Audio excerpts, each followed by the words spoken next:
కార్మిక ప్రజా వ్యతిరేక విధానాలను అనుసరిస్తున్నటువంటి కేంద్ర రాష్ట్ర ప్రభుత్వాల విధానాలకు వ్యతిరేకంగా అయితే కనుక ఈరోజు దేశవ్యాప్తంగా అఖిలపక్ష కార్మిక సంఘాలన్నీ కూడా ఏకమై సమ్మెకు పిలుపునివ్వడం జరిగింది. అయితే విశాఖపట్నం వేదిక జరుగుతున్నటువంటి ఈ భారీ నిరసన కార్యక్రమాలకు సంబంధించి ప్రధానమైనటువంటి డిమాండ్లు ఏంటి, ఇంత భారీ సంఖ్యలో కార్మికులందరూ కూడా సమూహం జరిగిన తర్వాత ఆ ప్రధాన డిమాండ్లు ప్రభుత్వం దృష్టికి ఏ విధంగా తీసుకెళ్తున్నారన్న అంశం మీద అయితే కనుక ఈరోజు మనతో మాట్లాడడానికి జాతీయ స్థాయి కార్మిక నాయకులు అదేవిధంగా సిఐటియు ప్రధాన నాయకులు అయినటువంటి సిహెచ్ నరసింహరావు గారు మనతో ఉన్నారు. అడిగి తెలుసుకునే ప్రయత్నం చేద్దాం. సార్, ఇంత భారీ కార్మికులందరూ కూడా ఒకే చోట సమూహం అయ్యారంటే తప్పనిసరిగా ఏదో జరుగుతుంది అన్నటువంటి విధానం అయితే కనుక అందరికీ కూడా తెలుస్తోంది. అసలు ఈ సమ్మెకు గల ప్రధాన కారణం ఏంటి, ప్రధానమైన డిమాండ్లు ఏంటి?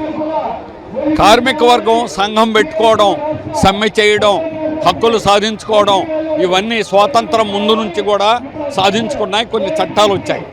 ఆ చట్టాలు 29 చట్టాలను రద్దు చేసి 4 లేబర్ కోడ్లుగా మార్చింది కేంద్ర ప్రభుత్వం. ఇందులో ఒక్కటైనా కార్మిక వర్గానికి ఉపయోగపడేది చిన్న ప్రయోజనమైనా ఉందని నేను ఛాలెంజ్ చేసి అడుగుతున్నాను. కేంద్ర మంత్రిని చెప్పనండి, ఒక్కటంటే ఒక్కటైనా కార్మిక వర్గానికి ఉపయోగపడేది ఉన్నదా? ఇప్పుడు వచ్చేటువంటి కనీస వేతనం ఇవ్వక్కర్లా. కనీస వేతనం ఎంతో చెప్పే గవర్నమెంట్ అన్న 178 రూపాయలండి రోజుకి. అలాగే ఈరోజు ప్రావిడెంట్ ఫండ్, ఈఎస్ఐ ఇలాంటివి ఉన్నటువంటివి తనిఖీలు అనేది ఉండవు. తనిఖీ లేకపోతే ఏ యజమాని అమలు చేస్తాడు? 8 గంటలు పని గంటలకి 12 గంటలకు మార్చారు. రాత్రిపూట కూడా ఆడవాళ్ళు పనిచేయాలని నిబంధనలు పెట్టారు. ఆ రకంగా కార్మిక వర్గం మీద ఎన్ని రకాల ఇబ్బందులు కల్పించాలో అన్నీ కల్పించారు. సమ్మె చేస్తే జైల్లో పెట్టచ్చు. ఈ విధంగా ఉన్న చట్టాలను తీసేయడానికి పూనుకుంటే 4 లేబర్ కోడ్లకు వ్యతిరేకంగా ఈరోజు కార్మికులు ఉవ్వెత్తున పాల్గొంటారని ఇది వార్నింగ్ కేంద్ర ప్రభుత్వానికి. ఇప్పటికైనా 4 లేబర్ కోడ్లను వెనక్కి తీసుకోండి, లేకపోతే మేము నిరవధిక ఉద్యమంగా మార్చాల్సి వస్తుందని హెచ్చరిస్తున్నాం. జీవితం అంతా పనిచేసినా పర్మనెంట్ అవదిక, నో పర్మనెంట్ పెన్షన్ అనేది ఉండదిక. అందుకని ఇప్పుడు ఉన్న వాళ్ళకే ఉన్న హక్కులే లేకుండా పోతే లేని వాళ్ళు అడిగేదానికే లేదు. ఇప్పుడు ముఠా కార్మికులకు ఏ చట్టం లేదు వాళ్ళకి, కానీ మిగిలిన వాళ్ళకి చట్టం ఉందో మాకు ఎందుకు చేయరని అడుగుతున్నారు. ఉన్నవాళ్ళకే తీసేస్తే ఉన్నవాళ్ళకే చట్టం లేకపోతే ఇంకా అడిగేటువంటి అవకాశం ఉండదు. అందుకని కార్మిక వర్గం ఈరోజు రోడ్ల మీదకి వచ్చారు, విత్తన పోరాటంలో పాల్గొన్నారు. దేశవ్యాప్తంగా 30 కోట్ల మంది సమ్మె చేశారు. విశాఖపట్నంలో కూడా సమ్మె బ్రహ్మాండంగా జరిగింది. మున్సిపల్ కమిషనర్ ప్రకటన చేశారు, చెత్త ఈరోజు బయట వేయకండి, కార్మికులు సమ్మెలో ఉన్నారు అందరూ, రేపు చెత్త వేయండి అని ఈరోజు మున్సిపల్ కమిషనర్ ప్రకటన ఇవ్వాల్సి వచ్చింది. ఆ రకంగా మున్సిపల్ కార్మికులు 100% సమ్మెలో పాల్గొన్నారు. వారిని సిఐటి హృదయపూర్వకంగా అభినందిస్తారు. ఇది ఈ చట్టాల వల్ల నిజంగా కార్మికులందరికీ కూడా అభ్యున్నతి ఉంటుంది. అందరికీ కూడా మేలు చేసేందుకే కనుక మేము ఇవన్నీ కూడా అమలు చేస్తున్నాం. 4 లేబర్ కోడ్లు కూడా తప్పనిసరిగా కార్మికులకు లబ్ధి చేకూరుస్తాయని చెప్తున్నారు. మేము అదే ఛాలెంజ్ చేస్తున్నాం. మీరు మార్చిన అమెండ్మెంట్స్ ఏదైతే సవరణ చేశారో 29 చట్టాల్లో, మీరు ఈ 29 చట్టాల్లో సారం మొత్తం పిండేశారు, సారం లేకుండా చేశారు. సంఘం పెట్టుకోవడం, ఇదివరకు 7 ఉంటే సంఘం పెట్టుకోవడానికి హక్కు ఉంది. ఇప్పుడు అలా కాదు, 10%. స్టీల్ ప్లాంట్ 30,000 మంది ఉంటారు, 10% అంటే 3,000 మందిని ఒకసారి ముందు ఏర్పాటు చేయడం అసాధ్యం. అంటే సంఘం ఉండదు, సమ్మె చేయకూడదు. సమ్మె చేస్తే మమ్మల్ని జైల్లో పెట్టచ్చు. కార్మికులకు జీతం 8 రోజులు కటింగ్ చేయొచ్చు ఒక రోజుకి. అంటే ఉన్న వాటిని నువ్వు తీసేసావా, అదనంగా ఏమన్నా ఇచ్చావా? కాంట్రాక్ట్ కార్మికులు 50 మంది ఉంటే కానీ సంఘం పెట్టుకోవడానికి అవకాశం లేదు. కాంట్రాక్టర్ అనేవాడు ఉండడు, ఏవి అమలు కావు. అందుకని కార్మికులు ఉన్న చట్టాలు తీసారు. మేము సవాల్ చేస్తున్నాం, ఒక్కటంటే ఒక్కటైనా కార్మికులకు ప్రయోజనం కల్పించేది ఉన్నది అని చూపించమనండి, ఒక్కడిని చూపించమనండి. చూసాం కదా, మొత్తం చూస్తే కనుక ఏదైనా సరే 4 లేబర్ కోడ్ల వల్ల అయితే కనుక కార్మికులకు తీవ్రమైన అన్యాయం జరుగుతుందని చెప్పి వాళ్ళు అనిపిస్తున్నాయి. అయితే మనం చూస్తున్నాము, మా గవర్నమెంట్ చూపించే ప్రయత్నం చేస్తున్నారు. అయితే భారీ ఎత్తున అయితే కనుక విశాఖ జీవీఎంసీ వేదిక అయితే కనుక కార్మికులు ఊవెత్తున సుమారు వేలల్లో అయితే కనుక కార్మికులందరూ కూడా ఇక్కడికి సమూహం జరగడం జరిగింది. ఈ 4 లేబర్ కోడ్స్ వల్ల అయితే కనుక తీరని అన్యాయం జరుగుతుంది. తమకు ఎట్టి పరిస్థితుల్లో కూడా ఉన్నటువంటి పరిస్థితులు, అదేవిధంగా 4 లేబర్ కోడ్స్ను కూడా పూర్తిగా రద్దు చేసేంత వరకు తమ పోరాటం కొనసాగుతుందని చెప్తున్నారు. అదేవిధంగా ఈరోజు జరుగుతున్న సమ్మె ఒక వార్నింగ్గా తీసుకోవాలి అని చెప్పి కేంద్ర రాష్ట్ర ప్రభుత్వాలు కూడా హెచ్చరికలు జారీ చేస్తున్న నేపథ్యం కనిపిస్తుంది. మనం చూసినాము, ఓవరాల్గా చూస్తే కనుక 1-2 సంఘాలు కాదు, అన్ని కార్మిక సంఘాలు కూడా ఏకదాటి మీదకి రావడం ఈరోజు జీవీఎంసీ వేదికగా మనం అందరూ కూడా చూస్తున్న పరిస్థితి కనిపిస్తుంది.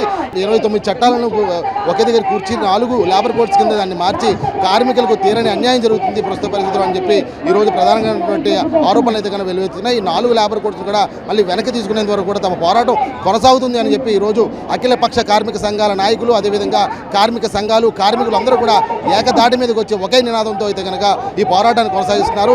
ఈరోజు జరుగుతున్నటువంటి ఈ సమ్మె కేంద్ర రాష్ట్ర ప్రభుత్వాలకు ఒక హెచ్చరిక మాత్రమే.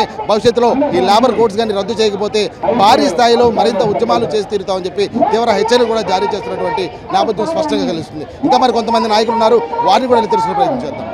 నరేంద్ర మోడీ అనుసరిస్తున్న విధానాలు 4 లేబర్ కోడ్స్, కార్మికులకి మరణ శాసనాలు. ఈ లేబర్ కోడ్స్ అమలు జరిగితే కార్మికులు బతికే పరిస్థితి ఉండదు. అందుకని ఈ 4 లేబర్ కోడ్స్ రద్దు చేయాలి.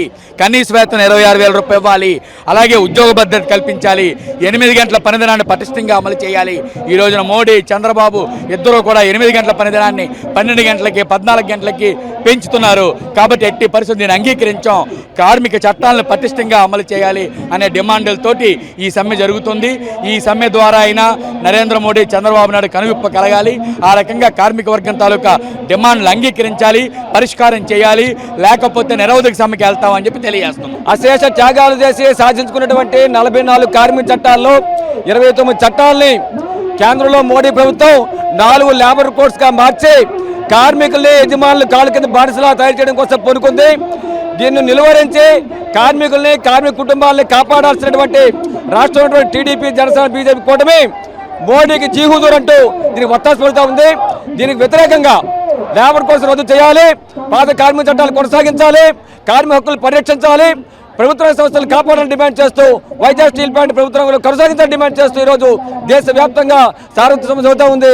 ఈరోజు కేంద్రంలో మోడీ ప్రభుత్వం అధికారంలోకి వచ్చిన తర్వాత ఏవైతే లేబర్ చట్టాలు ఉన్నాయో 29 చట్టాలని 4 లేబర్ కోడ్గా మార్చి కార్పొరేట్ కంపెనీలకి, పెద్ద పెద్ద బూర్జువా కంపెనీలకి కార్మికుల్ని దాసోహం చేసేటట్టు, వాళ్ళని బానిసలుగా చేసేటట్టు ఈ చట్టాలను తీసుకొచ్చారు. దీనికి మొత్తం దేశవ్యాప్తంగా ఈరోజు కార్మిక వర్గమే కాదు, రైతులు, ఇతర మహిళలు, విద్యార్థులు మొత్తం అంతా కూడా దీన్ని వ్యతిరేకిస్తున్నారు. ఈ 4 లేబర్ కోడ్లు రద్దు చేయకపోతే ప్రభుత్వానికి రాబోయే కాలంలో తగిన బుద్ధి చెప్తామనేసి హెచ్చరిస్తూ ఈరోజు వేలాది సంఖ్యలో విశాఖపట్నంలో అన్ని రంగాల కార్మికులు ఈ యొక్క ర్యాలీలో పాల్గొన్నారు, బహిరంగ సభను జయప్రదం చేశారు.